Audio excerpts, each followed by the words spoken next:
Strangers on a Train. Written and read by Claudette Evans. Boarding the train at the last moment, I discovered the seat my father had reserved was next to the corridor. Somewhat disappointed, I placed my suitcase in the rack. The normal musty smells of the aged coach were veiled by a heady, evocative scent, and a lady, wrapped in an expensive fur coat and occupying one of the window seats, sensed my curiosity. Ce soir de Paris, n'est-ce pas délicieux? I muttered a weak oui in response. She smiled, returning to look out the window as I took my seat and opened my father's treasured book. But that's how things had become since the rise of the Third Reich. Now we all sat, heads lowered, glances rarely exchanged, conversation minimal. That was the grip Hitler was bestowing, the iron cross of fear. However, unlike many others, I knew I was not running away.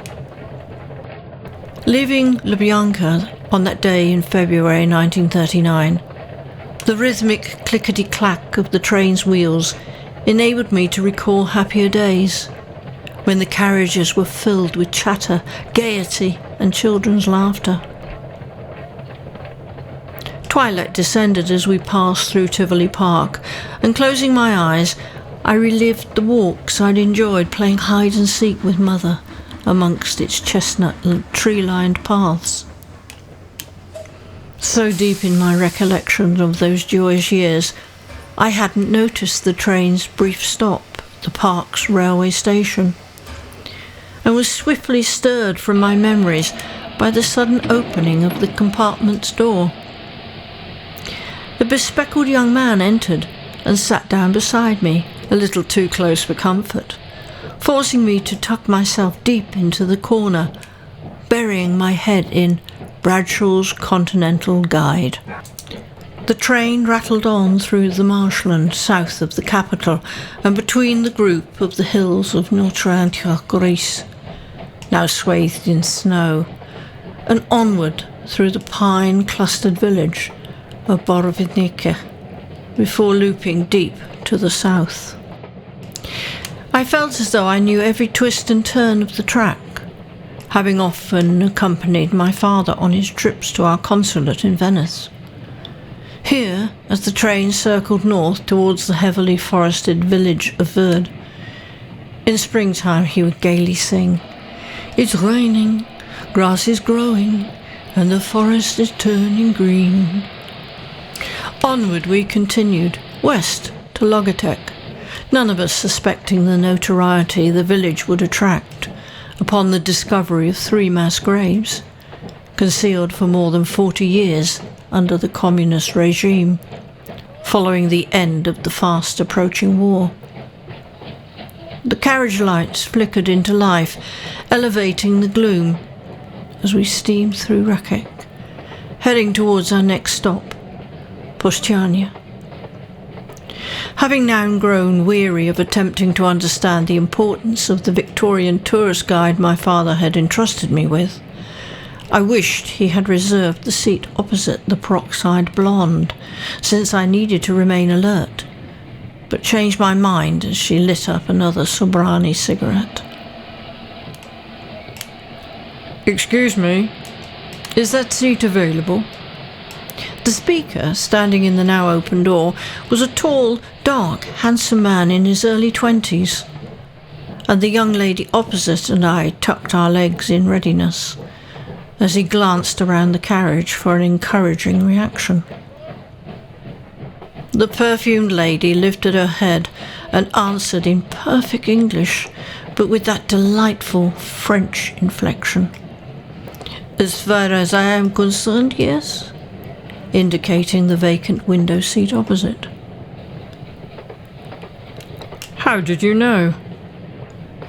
"Only you English carry a rolled umbrella and clutch your briefcase with such vigour," she replied. The train jolted forward, then backwards, propelling him into a speedy descent onto the worn upholstery, forcing a "Mon Dieu!" from the elderly lady in the neighbouring seat, as she tugged her navy serge coat free from underneath our new travel companion. "Excusez-moi, madame," he stuttered. The perfume lady smiled. "Are those the only words of French you know?" "No, actually, madame, I can converse in your mother tongue quite well." "Excusez-moi!" Her laugh echoed a tease. "C'est mademoiselle, s'il vous plaît. In reality, French is not my mother tongue. And you, Monsieur English, are heading home, no?" "Yes," he replied abruptly, rubbing the heavy stubble on his face, before offering her his hand. "My name is Robert Byron." "Nice to meet you, Monsieur Byron. And I am Maria Simone." She leaned forward, taking his hand, and by placing her other cream satin-gloved hand on top, prevented him from removing his. "Pray, tell me, what brought you to Yugoslavia?" The noise of crossing several points prevented my curiosity as to his answer being satisfied. "Impossible!" she shouted. Looking up, I wondered what on earth she had asked him, and what had been his reply to warrant such a fierce reaction from our Mademoiselle Simone. The further conversation was delayed as the guard announced "De wagen," and the train slowed to a halt. Immediately my neighbour stood, quickly removing his valet from the rack to head down the corridor, slowly followed by the elderly arthritic couple to exit the train. Without delay, a young couple silently took the adjoining seats opposite, causing specks of dust to float across the dim carriage lights.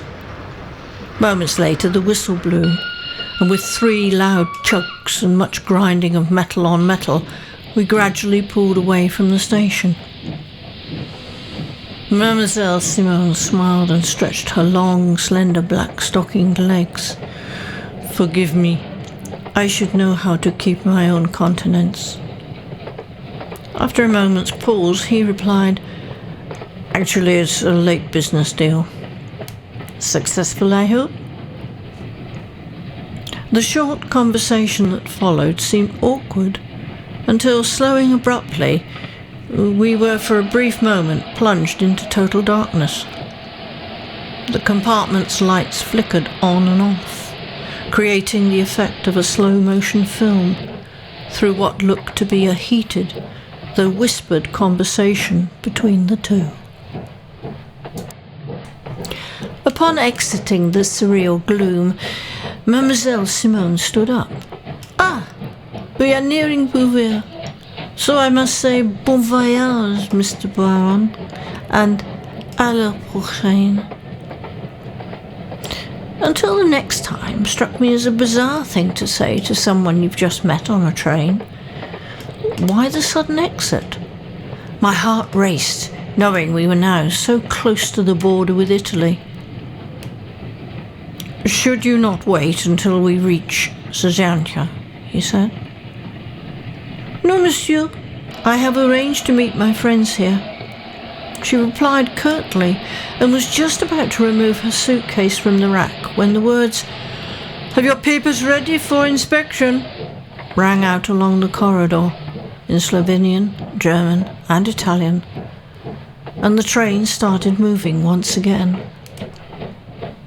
"They search for communists," I heard the young man opposite whisper.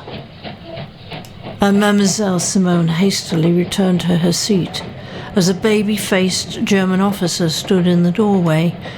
Holding out his hand, he tersely shouted, "Papers!" He decided to commence with Mademoiselle Simone. Opening her handbag, she handed him her documents and offered the information on the reasons for travelling he had demanded. But as I had an extremely limited comprehension of German, the exchange that followed had little understanding for me, until one particular answer heightened his annoyance and he screamed, "Stand up! Stand up!" Immediately I felt my body temperature drop, and trying not to reveal my inner fear, I noticed the young couple opposite grasp hands even more tightly than before. Standing, Mademoiselle Simone reverted to English. "You are mistaken, Lieutenant. I am no communist. It was just a last-minute change of arrangement."